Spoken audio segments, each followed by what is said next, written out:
Hello, എല്ലാവർക്കും പുതിയ വീഡിയോയിലേക്ക് സ്വാഗതം. കഴിഞ്ഞ ദിവസം നമ്മൾ ബീഡ്സ് വർക്ക് സ്റ്റാർട്ട് ചെയ്തായിരുന്നു. കുറച്ച് ഫാസ്റ്റായി പോയോ എന്ന് എനിക്ക് ഡൗട്ട് ഉണ്ട്. കാരണം എനിക്ക് പേഴ്സണലി മെസ്സേജ് അയച്ചും അതുപോലെ കമന്റ്സിലും കുറച്ച് ബുദ്ധിമുട്ട്, അതായത് ബീഡ്സ് ഹോൾഡ് ചെയ്യാൻ പറ്റുന്നില്ല, അല്ലെങ്കിൽ ബീഡ്സ് നമുക്ക് നീഡിൽ നിന്ന് വിട്ടു പോരുന്നു എന്നൊക്കെ പറഞ്ഞ് കുറച്ച് പേര് കമന്റ്സും അതുപോലെ മെസ്സേജ് ഒക്കെ ആയിട്ട് വന്നു. അപ്പൊ എനിക്ക് തോന്നിയ കുറച്ചും കൂടി ഡീറ്റെയിൽഡ് ആയിട്ട് ഒന്ന് പറഞ്ഞാൽ കൊള്ളാമെന്ന് തോന്നി. അതുകൊണ്ടാണ് ഇന്ന് ആ ഒരു കാര്യം, അത് തന്നെയല്ല, കുറച്ച് ബുട്ടാസ് ചെയ്യുന്നുണ്ട്. പിന്നെ മെയിൻ ആയിട്ട് ഈ വീഡിയോ സ്കിപ്പ് ചെയ്യാതെ തന്നെ നിങ്ങൾ കാണണം. കാരണം നമ്മൾ ആരി വർക്ക് ചെയ്ത് പ്രാക്ടീസ് ചെയ്യാൻ, അതായത് പഠിക്കാൻ തുടങ്ങുന്ന ടൈമിൽ നമുക്ക് എപ്പോഴും വരുന്ന, ഏതൊരാൾക്കും വരുന്ന ഒരു വിഷമമാണ്. കാരണം നമുക്കിത് പഠിക്കാൻ പറ്റുമോ, അല്ലെങ്കിൽ ഇത് ഭയങ്കര ബുദ്ധിമുട്ടാണ് എന്നൊക്കെ ഒരു തോന്നൽ എല്ലാവർക്കും വരുന്ന കാര്യമാണ്. നിങ്ങൾക്ക് മാത്രം തോന്നുന്ന കാര്യമല്ല. എനിക്കാണെങ്കിലും കുറേ നാൾ ഞാൻ പഠിച്ചു, കുറച്ച് ദിവസം ഞാൻ ട്രൈ ചെയ്ത് നോക്കി, പറ്റുന്നില്ല. അത് കഴിഞ്ഞ് സ്കിപ്പ് ചെയ്തു. എനിക്ക് ചെയ്യാൻ പറ്റില്ല, നോർമൽ നീഡിൽ വെച്ച് അഡ്ജസ്റ്റ് ചെയ്യാമെന്ന് തോന്നി. അത് കഴിഞ്ഞ് കുറച്ചുകൂടെ ദിവസം കഴിഞ്ഞപ്പോൾ ഓരോരുത്തർ ചെയ്യുന്ന വീഡിയോസ് ഒക്കെ കണ്ടു കഴിഞ്ഞപ്പോഴത്തേക്കും വീണ്ടും ചെയ്യാൻ തോന്നി, ആഗ്രഹം തോന്നി. അങ്ങനെ വീണ്ടും സ്റ്റാർട്ട് ചെയ്തു. പിന്നെയും ഇതുപോലെ തന്നെ ചെയിൻ സ്റ്റിച്ച് ഇടാൻ പറ്റുന്നില്ല, അല്ലെങ്കിൽ ഇത് എന്താ പറയാ, നൂല് പൊട്ടി പോവാണ്, ഇങ്ങനെയൊക്കെ ഉള്ള ഒരു ബുദ്ധിമുട്ട് വന്ന് ഞാൻ വീണ്ടും നിർത്തി. അത് കഴിഞ്ഞിട്ട് വീണ്ടും സ്റ്റാർട്ട് ചെയ്തു. പിന്നെ അങ്ങനെ കുറെ നാൾ ട്രൈ ചെയ്തതിന് ശേഷം, കുറെ നാൾ മീൻസ് എനിക്ക് കണ്ടിന്യൂസ് ആയിട്ട് പ്രാക്ടീസ് ചെയ്യാൻ ടൈം കിട്ടുന്നുണ്ടായിരുന്നില്ല. കാരണം അല്ലാണ്ട് തന്നെ ഇപ്പൊ ഞാൻ പെയിന്റിങ് ചെയ്യുന്നുണ്ട്, ഫാബ്രിക് പെയിന്റിങ് ചെയ്യുന്നുണ്ട്. അതുകൂടാതെ ഇങ്ങനെ വരുന്ന ബ്ലൗസുകൾ, മിക്കവാറും വെഡിങ് ബ്ലൗസ് ഒക്കെ എനിക്ക് കിട്ടാറുണ്ട്. അപ്പോൾ സ്റ്റിച്ച് ചെയ്ത് ഞാൻ വാങ്ങിക്കും നോർമൽ നീഡിൽ വെച്ച് ചെയ്യാനായിട്ട്. അപ്പൊ അങ്ങനെയൊക്കെ ചെയ്യുന്ന സമയത്ത് എനിക്ക് സമയം കുറവായിരുന്നു. പക്ഷെ ഞാനിത് പഠിക്കണം എന്നുള്ള ആഗ്രഹം കാരണം ഒരാഴ്ച ഞാൻ മാക്സിമം ഒരാഴ്ച ട്രൈ ചെയ്ത് നോക്കി. അപ്പോൾ ആദ്യത്തെ ആ ഒരു വീക്ക് എനിക്ക് ചെയിൻ സ്റ്റിച്ച് ഇടാനും എൻഡ് നോട്ട് ഇടാനും ഞാൻ പ്രാക്ടീസ് ചെയ്തു. എനിക്കത് പ്രോപ്പറായിട്ട് ചെയ്യാൻ തുടങ്ങിയതിന് ശേഷം ഞാനത് ഡെയിലി പ്രാക്ടീസ് ചെയ്യാൻ തുടങ്ങി പെർഫെക്റ്റ് ആയിട്ട് ചെയിൻ സ്റ്റിച്ച് ഇടാൻ തുടങ്ങി. പിന്നെ സ്പീഡ് കൂട്ടി. അത് കഴിഞ്ഞതിന് ശേഷം ആണ് ഞാൻ ബീഡ്സിന്റെ വർക്ക് ചെയ്യാനായിട്ട് ട്രൈ ചെയ്യാൻ തുടങ്ങിയത്. അപ്പൊ എല്ലാവരും തുടക്കത്തിൽ തന്നെ ബീഡ്സ് വർക്ക് ചെയ്യാൻ പോകാതെ ചെയിൻ സ്റ്റിച്ച് പ്രോപ്പറായിട്ട് പ്രാക്ടീസ് ആയതിനു ശേഷം മാത്രം ബീഡ്സ് വർക്ക് ചെയ്യാനായിട്ട് തുടങ്ങുക. ബീഡ്സ് വർക്ക് തുടങ്ങുന്നതിന് മുമ്പ് ഞാൻ നേരത്തെ പറഞ്ഞ പോലെ ആ ഫസ്റ്റ് വീഡിയോയിൽ ഞാൻ പറഞ്ഞിരുന്നു, ബീഡ്സ് നമുക്ക് നീഡിൽ ഹോൾഡ് ചെയ്യാനായിട്ട് ആദ്യം നമ്മളൊന്ന് പ്രാക്ടീസ് ചെയ്യണം എന്നുള്ളത്. കാരണം നമ്മൾ നീഡിൽ താഴ്ത്തി പിടിച്ചിട്ടാണ് എപ്പോഴും വർക്ക് ചെയ്യുന്നത്. അപ്പോൾ ബീഡ്സ് ആ നീഡിലിന്റെ ഉള്ളിൽ നിന്ന് പുറത്തേക്ക് താഴ്ന്ന് ഉതിർന്ന് വീഴാനുള്ള ഒരു ചാൻസ് ഉണ്ട്. അപ്പൊ നമ്മൾ ഫിംഗേഴ്സിൽ എങ്ങനെ ഹോൾഡ് ചെയ്യാം, ബീഡ്സ് താഴെ പോവാതെ ഹോൾഡ് ചെയ്യാം എന്നുള്ളത് ആദ്യം പഠിക്കുക. അത് കഴിഞ്ഞതിന് ശേഷം ഫുള്ളായിട്ട് നീഡിലിൽ നിറച്ചെടുക്കാതെ 3-4 എണ്ണം മാത്രം നീഡിലിൽ ഹോൾഡ് ചെയ്തതിന് ശേഷം നിങ്ങൾ ചെയ്ത് നോക്കുക. പിന്നെ ആ ബീഡ്സ് നമുക്ക് ഹോൾഡ് ചെയ്യാൻ ഓക്കെ ആയി എന്ന് തോന്നുന്ന സമയത്ത് നമുക്ക് കുറച്ചുകൂടെ എണ്ണം കൂട്ടി ബീഡ്സ് ലോഡ് ചെയ്തെടുക്കാം. ആദ്യമേ തന്നെ നമ്മൾ നീഡിലിൽ നിറച്ചെടുത്ത് കഴിയുമ്പോൾ എന്താ പ്രശ്നം എന്ന് വെച്ചാൽ നമുക്കത് ചിലപ്പോൾ കൺട്രോൾ ചെയ്യാൻ പറ്റില്ല. അപ്പൊ പ്രാക്ടീസ് ചെയ്യുന്ന സമയത്ത് ഇങ്ങനെ കുറച്ച് ബുദ്ധിമുട്ടുകളൊക്കെ വരുമ്പോഴത്തേക്കും നമുക്കിത് പറ്റില്ല, നമുക്ക് പറ്റിയ പണിയല്ല എന്ന് ചിന്തിച്ച് പിന്മാറാതെ നിങ്ങൾ കണ്ടിന്യൂസ് ആയിട്ട് ഡെയിലി അരമണിക്കൂറെങ്കിലും ചെയിൻ സ്റ്റിച്ച്, നമ്മൾ എത്ര വർക്ക് ചെയ്യാൻ തുടങ്ങി എന്ന് പറഞ്ഞാലും മിനിമം ഒരു 6 മാസത്തേക്കെങ്കിലും നമ്മൾ ആ ചെയിൻ സ്റ്റിച്ച് എപ്പോഴും നമ്മൾ അരമണിക്കൂറെങ്കിലും ഡെയിലി പ്രാക്ടീസ് ചെയ്യണം. ഞാനിത് പറയുന്നത് വേറെ ഒന്നും കൊണ്ടല്ല, ചെയിൻ സ്റ്റിച്ച് ആണല്ലോ നമ്മുടെ ഈ ഒരു ആരി വർക്കിന്റെ ബേസ് എന്ന് വെച്ച് കഴിഞ്ഞാൽ നമ്മളൊരു ബിൽഡിംഗ് പണിയാണ്, അതിന്റെ അടിത്തറ എന്ന് പറയുന്നത് കണക്കാക്കുന്നത് പോലെ തന്നെയാണ് ആരി വർക്കിൽ ചെയിൻ സ്റ്റിച്ച് എന്ന് പറയുന്നത്. അപ്പൊ അത്രയും ഇമ്പോർട്ടന്റ് ആയിട്ട് നമ്മൾ പഠിക്കേണ്ട ഒരു സംഗതിയാണിത്. അതുപോലെ സ്റ്റാർട്ട് നോട്ട് നമുക്ക് അറിഞ്ഞില്ലെങ്കിൽ പോലും അറിയേണ്ടതാണ് എൻഡ് നോട്ട്. കാരണം നമ്മൾ വർക്ക് ചെയ്ത് കഴിയുമ്പോൾ നമുക്ക് നോർമൽ നീഡിൽ കെട്ടിടുന്ന പോലെ ത്രെഡ് കെട്ടിടാൻ പറ്റില്ലല്ലോ. അപ്പം ചെയിൻ സ്റ്റിച്ചും അതുപോലെ എൻഡ് നോട്ടും പ്രോപ്പറായിട്ട് പഠിച്ചതിന് ശേഷം അഡ്വാൻസ്ഡ് ആയിട്ട് ബാക്കിയുള്ള കാര്യങ്ങളിലേക്ക് പോവാം. പിന്നെ ബീഡ്സ് വർക്ക് നമ്മൾ ഈ ഒരു കാര്യങ്ങൾ ശ്രദ്ധിച്ചാൽ മതിയാവും. ബാക്കി നമുക്ക് വീഡിയോയിൽ കാണാം. വർക്ക് ചെയ്യുന്ന സമയത്ത് എപ്പോഴും നമ്മൾ നീഡിൽ വെർട്ടിക്കലായിട്ട് കുത്തനെ പിടിച്ചിട്ടായിരിക്കുമല്ലോ വർക്ക് ചെയ്യുന്നത്. അപ്പൊ അതുകൊണ്ട് തന്നെ ബീഡ്സ് ഉതിർന്നു പോകാനുള്ള ചാൻസ് ഉണ്ട്. അപ്പൊ ആദ്യം തന്നെ നമ്മൾ നീഡിൽ ബീഡ്സ് എങ്ങനെ ഹോൾഡ് ചെയ്യാന്നുള്ളത് പ്രോപ്പറായിട്ട് വീഡിയോ കണ്ടുകൊണ്ട് തന്നെ പ്രാക്ടീസ് ചെയ്യുക. ആദ്യം തന്നെ നമ്മൾ ചെറിയ ബീഡ്സ് ഒന്നും എടുക്കാൻ പോവാതെ, ഷുഗർ ബീഡ്സോ അല്ലെങ്കിൽ കട്ട് ബീഡ്സോ ഒന്നും എടുക്കാതെ ഇതുപോലെ റൗണ്ട് ബീഡ്സ് തന്നെ എടുത്തിട്ട് ചെയ്യാനായിട്ട് നോക്കുക. അത് മാത്രമല്ല, നീഡിൽ ഫുള്ളായിട്ട് ലോഡ് ചെയ്യാതെ 4-5 എണ്ണം മാത്രം എടുത്തിട്ട് സ്റ്റാർട്ടിങ്ങിൽ നമ്മൾ ചെയ്യുക. പിന്നെ നമ്മൾ ശ്രദ്ധിക്കേണ്ടത് ഫിംഗേഴ്സ് എങ്ങനെയൊക്കെ ഹോൾഡ് ചെയ്യാന്നുള്ളതാണ്. പറഞ്ഞതുപോലെ തന്നെ ആദ്യം നമ്മൾ നീഡിൽ പിടിച്ചിട്ട് ഇതുപോലെ കുറച്ച് ബീഡ്സ് മാത്രം എടുത്തതിന് ശേഷം അത് താഴേക്ക് ഉതിർന്നു പോവാതെ തന്നെ പ്രാക്ടീസ് ചെയ്യുക. ചെയ്ത് തുടങ്ങുന്നതിന് മുമ്പ് ഇങ്ങനെ കുറച്ച് തവണ ചെയ്ത് നോക്കുക. ഇതുപോലെ ബീഡ്സ് താഴേക്ക് ഉതിർന്നു പോകാതെ നമ്മളെങ്ങനെ ഹോൾഡ് ചെയ്യാം, അതെങ്ങനെ തിരിച്ച് നമ്മൾ വർക്ക് ചെയ്യുമ്പോൾ നമ്മൾ ആ ത്രെഡിലേക്ക് കണക്ട് ചെയ്ത് കൊടുക്കുക എന്നുള്ളതൊക്കെ ആദ്യം തന്നെ ട്രൈ ചെയ്യുക.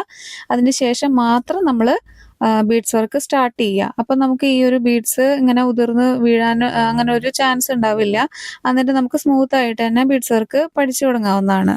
ആരി വർക്കിൽ യൂസ് ചെയ്യുന്ന നീഡിലുകളെ കുറിച്ച് ഡീറ്റെയിൽഡ് ആയിട്ടൊരു വീഡിയോ ഞാൻ ഓൾറെഡി ചെയ്തിട്ടുണ്ട്. അതിൽ ഞാൻ കുറച്ചുകൂടെ ബീഡ്സ് വർക്കിന് നമ്മൾ എന്തൊക്കെ കാര്യങ്ങൾ ശ്രദ്ധിക്കണം, അല്ലെങ്കിൽ നമ്മൾ ആരി വർക്ക് ചെയ്യുമ്പോൾ ശ്രദ്ധിക്കേണ്ട കുറച്ച് കാര്യങ്ങൾ, സ്റ്റാർട്ടിങ്ങിൽ നമ്മൾ ശ്രദ്ധിക്കേണ്ട കാര്യങ്ങളെ കുറിച്ചൊക്കെ ഓൾറെഡി പറഞ്ഞിട്ടുണ്ട്. അത് ഞാൻ വീണ്ടും റിപ്പീറ്റ് ചെയ്യുന്നില്ല. എൻ സ്ക്രീനിൽ ഞാൻ ആ വീഡിയോ ആഡ് ചെയ്തേക്കാം. നമ്മൾ ആ പറഞ്ഞതുപോലെ വുഡൻ നീഡിൽ യൂസ് ചെയ്യാൻ ബുദ്ധിമുട്ടുണ്ടെന്ന് തോന്നുവാണെങ്കിൽ മാത്രം നിങ്ങൾക്ക് ഒരു ഓപ്ഷനും കൂടി ഉണ്ട്. നമുക്ക് സ്റ്റാർട്ടിങ്ങിൽ മാത്രം, ഞാനത് കണ്ടിന്യൂസ് ആയിട്ട് നിങ്ങളോടത് യൂസ് ചെയ്യാൻ പറയില്ല, കുറച്ചും കൂടെ ഈസി ആയിട്ട് നമ്മൾ വർക്ക് പഠിച്ചു കഴിയുമ്പോൾ ഹാൻഡിൽ ചെയ്യാൻ എളുപ്പം നമുക്ക് വുഡൻ നീഡിൽ തന്നെയാണ് എപ്പോഴും ബീഡ്സ് വർക്കിന്. അപ്പോൾ നമുക്ക് ഇത് നമുക്ക് ഹാൻഡിൽ ചെയ്യാൻ ബുദ്ധിമുട്ടുണ്ടെന്ന് തോന്നുവാണെങ്കിൽ മാത്രം അയൺ നീഡിൽ യൂസ് ചെയ്യാവുന്നതാണ്. ബീഡ്സ് വർക്കിനുള്ള അയൺ നീഡിൽ അവൈലബിൾ ആണ്. ഞാൻ അതും വെച്ചിട്ട് ചെയ്യുന്ന കാര്യം കൂടെ ഈ ഒരു വീഡിയോയിൽ ഉൾപ്പെടുത്താം കേട്ടോ. ഇതാണ് അയൺ നീഡിൽ. ഇത് നമുക്ക് ഡിഫറെൻറ്റ് ടൈപ്പ് കിട്ടും. ഇതുപോലെ തന്നെ അത്യാവശ്യം തിന്നായിട്ടുള്ളതും തിക്കായിട്ടുള്ളതും ഒക്കെ കിട്ടും. അത്യാവശ്യം തിന്നായിട്ടുള്ളതാണ് എപ്പോഴും നമ്മൾ അയൺ നീഡിൽ ബീഡ്സ് വർക്കിനായിട്ട് യൂസ് ചെയ്യുന്നത്. ത്രെഡ് വർക്ക് ചെയ്യാനും അതുപോലെ സിൽക്ക് ത്രെഡ് യൂസ് ചെയ്തിട്ട് ചെയ്യാനും ഒക്കെ നമ്മൾ അയൺ നീഡിൽ യൂസ് ചെയ്യുന്നുണ്ട്. അതൊക്കെ ഡിഫറെൻറ്റ് വെറൈറ്റീസ് ആണ്. നമുക്ക് എന്തായാലും ഇത് വെച്ചിട്ട് ഒരു ചെറിയൊരു ബുട്ട, അതൊരു ഫ്ലവർ ഷേപ്പിൽ നമുക്ക് ബീഡ്സ് എങ്ങനെ ചെയ്യാന്നുള്ളത്, നമ്മൾ ബ്ലൗസിൻ്റെ ഒക്കെ അതല്ലെങ്കിൽ ടോപ്പുകളുടെ യോക്കിൽ അല്ലെങ്കിൽ സ്ലീവിലൊക്കെ നമ്മൾ സ്പ്രെഡിങ് വർക്കായിട്ട് ചെയ്യുന്ന കുറച്ച് ബുട്ടാസ് ഉണ്ട്. അപ്പോൾ അത് ഞാൻ വരും ക്ലാസ്സുകളിൽ കുറേ കൂടെ ഡിസൈൻസ് കാണിച്ചു തരാം. ഇതിപ്പോൾ നമ്മൾ ബീഡ്സ് വെച്ചിട്ട് ഫ്ലവർ എങ്ങനെ ചെയ്തെടുക്കുക എന്നുള്ളത്, ബീഡ്സ് യൂസ് ചെയ്തിട്ടുള്ള ഫ്ലവേഴ്സ് നിങ്ങൾ കണ്ടിട്ടുണ്ടായിരിക്കുമല്ലോ. അപ്പോൾ അതെങ്ങനെ ചെയ്യാന്നുള്ളത് നമുക്കൊന്ന് നോക്കാം. ആദ്യം ഈ ഒരു ടൈപ്പ് റൗണ്ട് ബീഡ്സ് മാത്രം യൂസ് ചെയ്തിട്ടുള്ള ഫ്ലവർ നമുക്ക് ചെയ്ത് നോക്കാം. ഇതുപോലെ തന്നെ ഫസ്റ്റ് നമ്മൾ ഒരു ബീഡ് ഇതുപോലെ ചെയ്ത ശേഷം ചെറിയൊരു സ്റ്റിച്ച് ഇട്ടിട്ട് ഒരു ഇതും കൂടെ, അതായത് ഒരു സ്റ്റിച്ചും കൂടെ ഇട്ടതിന് ശേഷം വേണം നമ്മൾ ഇതുപോലെ സെക്കൻഡ്, അതായത് ഒരു തവണ കുത്തിയെടുത്ത് രണ്ടാമത് ഒരു തവണ കുത്തിയെടുത്തതിന് ശേഷം നമുക്ക് ഏത് ഡയറക്ഷനിലേക്കാണോ പോകേണ്ടത്, നമ്മൾ വളച്ചാണല്ലോ ഇത് ചെയ്യുന്നത്, റൗണ്ട് ഷേപ്പിലാണ് ചെയ്യുന്നത്. അപ്പോൾ അതുപോലെ തന്നെ ബീഡ്സ് ആ ഒരു സൈഡിലേക്ക്, നീഡിലിൻ്റെ ആ ഒരു ഹുക്ക് ആ സൈഡിലേക്ക് തന്നെ തിരിച്ചതിന് ശേഷം ഇതുപോലെ ബീഡ്സ് ഓരോന്ന്, അതായത് 2-3 എടുക്കാതെ ഓരോന്ന് തന്നെ ചെയ്ത് ഓരോ ചെയിൻ ഇടാനായിട്ട് നോക്കുക. എന്നിട്ട് ഇതുപോലെ ലോഡ് ചെയ്തിട്ട് സ്റ്റാർട്ടിങ് നമ്മൾ ചെയ്യുമ്പോൾ 4-5 എടുത്താൽ മതിയാവും. നമുക്കല്ലെങ്കിൽ ഫുൾ നീഡിൽ ലോഡ് ചെയ്തിട്ട് എടുക്കാം. ഇതുപോലെ ഇത്രയും ചെയ്തതിന് ശേഷം നമ്മൾ എൻഡ് നോട്ട് ഇട്ട് കൊടുക്കുവാണ്. മെഷീൻ ത്രെഡ് യൂസ് ചെയ്തിട്ട് എൻഡ് നോട്ട് ഇടുന്ന പോലെയല്ല, നമ്മൾ നൈലോൺ ത്രെഡ് യൂസ് ചെയ്ത് എൻഡ് നോട്ട് ഇടുമ്പോൾ വളരെയധികം ശ്രദ്ധിക്കണം. അത് ഞാൻ ഡീറ്റെയിൽഡ് ആയിട്ടൊരു വീഡിയോ തന്നെ ചെയ്യാം. ആരി വർക്ക് ചെയ്യാതെ തന്നെ ബീഡ്സ് വർക്കൊക്കെ ചെയ്യുന്ന ആളുകൾക്ക് അറിയായിരിക്കുമല്ലോ, നമ്മൾ നോർമൽ നീഡിൽ വെച്ച് ബീഡ്സ് ഇതുപോലെ ഫ്ലവർ ചെയ്യാറുണ്ട്. അപ്പോൾ അതാണോ ഇതാണോ പെർഫെക്റ്റ് എന്നുള്ളത് നോക്കണം. അതുപോലെ തന്നെ നിങ്ങൾ അടുത്ത നമ്മൾ ഇതുപോലെ ഷുഗർ ബീഡ്സ് വെച്ചിട്ട് ഇങ്ങനെ ഈ ഒരു 2 ബീഡ്സും വെച്ചിട്ട് എങ്ങനെ ഇത് ചെയ്യാന്നുള്ളത്, നമ്മളെപ്പോഴും ആ ഒരു ഡയറക്ഷനിലേക്ക് ഇങ്ങനെ പോകുമ്പോൾ ഇതുപോലൊരു ഷോർട്ട് സ്റ്റിച്ച് ഇട്ട് കൊടുത്ത ശേഷം ഇങ്ങനെ ചെയ്യുവാണെങ്കിൽ ഒരു ഗുണമുണ്ട്. നമ്മൾ ഇങ്ങനെ ചെയ്ത് കഴിഞ്ഞിട്ട് അടുത്ത ബീഡ്സിലേക്ക് പോകുമ്പോൾ ആ ഒരു അതായത് ആ ഒരു സ്ട്രെയിറ്റ് ആയിട്ട് തന്നെ അതങ്ങനെ നിന്നോളും. ശരിക്കും ശ്രദ്ധിക്കുക. ഇതുപോലെ ഒരു മുകളിലേക്ക് ഏത് ഡയറക്ഷനിലേക്കാണ് പോകേണ്ടത് അവിടേക്ക് ഒരു ഷോർട്ട് സ്റ്റിച്ച് ഇട്ട് കൊടുത്തതിന് ശേഷം ഒരു ലോക്ക് സ്റ്റിച്ച് ഇട്ട് കൊടുത്തിട്ട് ഇങ്ങനെ ചെയ്യണം. അത് കഴിഞ്ഞിട്ട് അടുത്ത ഡയറക്ഷനിലേക്ക് പോകുന്നതിന് മുമ്പ് വീണ്ടും ഒരു ലോക്ക് സ്റ്റിച്ച് ഇട്ട് കൊടുത്തിട്ട് ഇതുപോലെ ചെയ്യുകയാണെങ്കിൽ, നമ്മൾ അല്ലാണ്ട് ചെയ്യുവാണെങ്കിൽ നമ്മൾ നേരത്തെ പറഞ്ഞിട്ടുണ്ട്, ലോക്ക് സ്റ്റിച്ച് ഇട്ട് കൊടുക്കാണ്ട് ചെയ്യുമ്പോൾ നമുക്ക് ഉദ്ദേശിക്കുന്ന പോലെ സ്ട്രെയിറ്റ് ആയിട്ട് ഷാർപ്പായിട്ട് ആ ഒരു എന്താ പറയുക, ആ ഒരു ഡിസൈൻ നിൽക്കില്ല, കുറച്ചൊരു വളഞ്ഞൊരു ഭംഗിയില്ലാത്ത പോലെ നിൽക്കും. ഇതുപോലെ നമ്മൾ എന്താ പറയുക, ലോക്ക് സ്റ്റിച്ച് ഇട്ട് കൊടുത്തതിന് ശേഷം ഇതുപോലെ ഇങ്ങനെ ഈ ഒരു രീതിയിൽ ചെയ്യുകയാണെങ്കിൽ ആ ഒരു ബുട്ട നല്ല ഷേപ്പിൽ തന്നെ നിൽക്കും. ഹെവി ആയിട്ടൊക്കെ നമ്മൾ വെഡിങ് ബ്ലൗസ് ഒക്കെ ചെയ്യുന്ന സമയത്തൊക്കെ ഇതുപോലത്തെ ബുട്ടാസാണ് നമ്മൾ ബ്ലൗസിൻ്റെ സ്ലീവ്സിലൊക്കെ സ്പ്രെഡിങ് വർക്കായിട്ടൊക്കെ ചെയ്യുന്നത് കേട്ടോ. ഇതുപോലത്തെ സ്പ്രെഡിങ് വർക്കൊക്കെ ചെയ്യുന്ന സമയത്ത് ഓരോ ബുട്ടാസ് അല്ലെങ്കിൽ ഓരോ സ്പ്രെഡിങ് കഴിഞ്ഞതിന് ശേഷം നമ്മൾ എൻഡ് നോട്ട് ഇട്ട് കൊടുക്കും.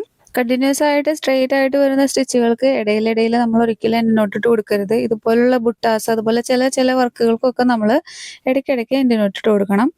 ഇനി നമുക്ക് ഇതുപോലെ ഒരു ട്രയാങ്കിൾ ഷേപ്പിൽ ചെയ്തെടുക്കുന്നത് നോക്കാം. ഒരു ഷുഗർ ബീഡ്, ഒരു റൗണ്ട് ബീഡ്, ഒരു ഷുഗർ ബീഡ് എന്നുള്ള കണക്കിനാണ് ഞാൻ ബീഡ്സ് ലോഡ് ചെയ്തിരിക്കുന്നത് കേട്ടോ. ട്രയാങ്കിൾ ഷേപ്പിലാണ് ചെയ്യുന്നത്. അപ്പോൾ ഓരോ എഡ്ജസ്റ്റിലേക്കും ഒരു സ്റ്റിച്ച് ഇട്ട് കൊടുത്തതിന് ശേഷം അവിടെ ഒരു ലോക്ക് സ്റ്റിച്ച് ഇട്ട് കൊടുത്തിട്ട് ആണ് നമ്മൾ തിരിച്ച് ആ ഒരു പോയിന്റിലേക്ക് വരുന്നത്. നമ്മൾ വീഡിയോ ശ്രദ്ധിച്ചാൽ അറിയാം, ആദ്യം ഇതുപോലൊരു സ്റ്റിച്ച് ഇട്ട് കൊടുത്തു, അവിടെ ഒരു ലോക്ക് സ്റ്റിച്ച് ഇട്ടു, അത് കഴിഞ്ഞിട്ട് ബീഡ്സ് ലോഡ് ചെയ്തു. അത് നമ്മൾ 3 ബീഡ്സും ഒന്നിച്ചിടാം.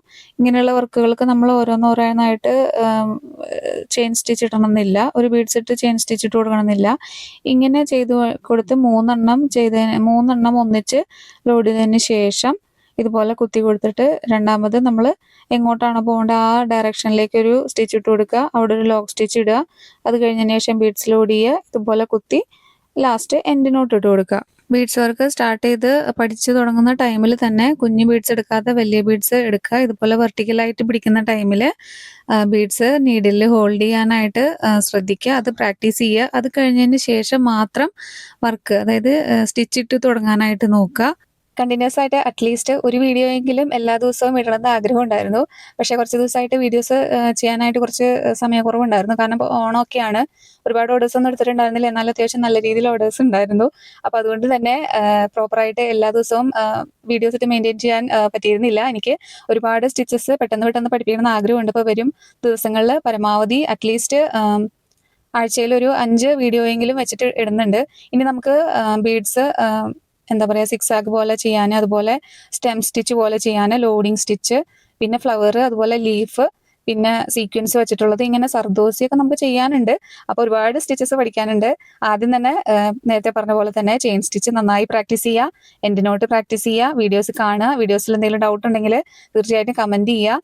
എനിക്ക് കുറച്ചുകൂടെ ഫോളോവേഴ്സ് സബ്സ്ക്രൈബേഴ്സ് ഒക്കെ ആയി കഴിയുമ്പോൾ ലൈവ് ഒക്കെ ചെയ്താൽ കൊള്ളാമെന്നുണ്ട്. അപ്പോൾ നിങ്ങളുടെ ഡൗട്ട്സ് ഒക്കെ അപ്പോൾ തന്നെ എന്താണെന്നുള്ളത് മനസ്സിലാക്കാൻ പറ്റുമല്ലോ. അപ്പോൾ കമൻസിൽ ഇപ്പോൾ തൽക്കാലം കമൻസ് ആയിട്ട് തന്നെ രേഖപ്പെടുത്തുക, എന്തൊക്കെയാണ് വേറെ എന്തെങ്കിലും നിങ്ങൾക്ക് ഡീറ്റെയിൽസ് അറിയാനുണ്ടെന്നൊക്കെ തീർച്ചയായിട്ടും എനിക്ക് കമൻസിലൂടെ തന്നെ പറയാം. എനിക്ക് പേഴ്സണൽ നമ്പർ ഉള്ളത് കൊണ്ടാണ് ഞാൻ നമ്പർ ഇതിൽ പബ്ലിക് ആക്കാത്തത്. കോൺടാക്ട് ചെയ്യാനൊരു നമ്പറും കൂടെ ഉൾപ്പെടുത്തണം ആഗ്രഹമുണ്ട്. എന്തായാലും നമുക്ക് അതിനെക്കുറിച്ച് നോക്കാം. ഫ്യൂച്ചറിൽ നമുക്ക് കൂടുതൽ വീഡിയോസ് ചെയ്യുമ്പോൾ കൂടുതൽ സബ്സ്ക്രൈബേഴ്സ് ഒക്കെ ആയി കഴിയുമ്പോൾ ഡൗട്ട്സ് ഒക്കെ വരുവാണെങ്കിൽ ഇതുപോലെ എന്തെങ്കിലും എനിക്ക് മാക്സിമം ഫ്രീ ആയിട്ട് തന്നെ പഠിപ്പിക്കണം എന്നാണ് ആഗ്രഹം. വാട്സാപ്പ് ഗ്രൂപ്പ് ഒക്കെ ചെയ്യുവാണെങ്കിൽ നമുക്ക് പേയ്മെന്റ് ഒക്കെ ആഡ് ചെയ്യേണ്ടി വരും. അപ്പോൾ അത് അതിനൊന്നും നിൽക്കാതെ തന്നെ ഇതുപോലെ വീഡിയോസ് ഒക്കെ ചെയ്ത് തന്നെ ഡൗട്ട്സ് ഒക്കെ ക്ലിയർ ആക്കി പോകണം, ഇടയ്ക്ക് ലൈവുകൾ ചെയ്യണം എന്നൊക്കെ ആഗ്രഹമുണ്ട്.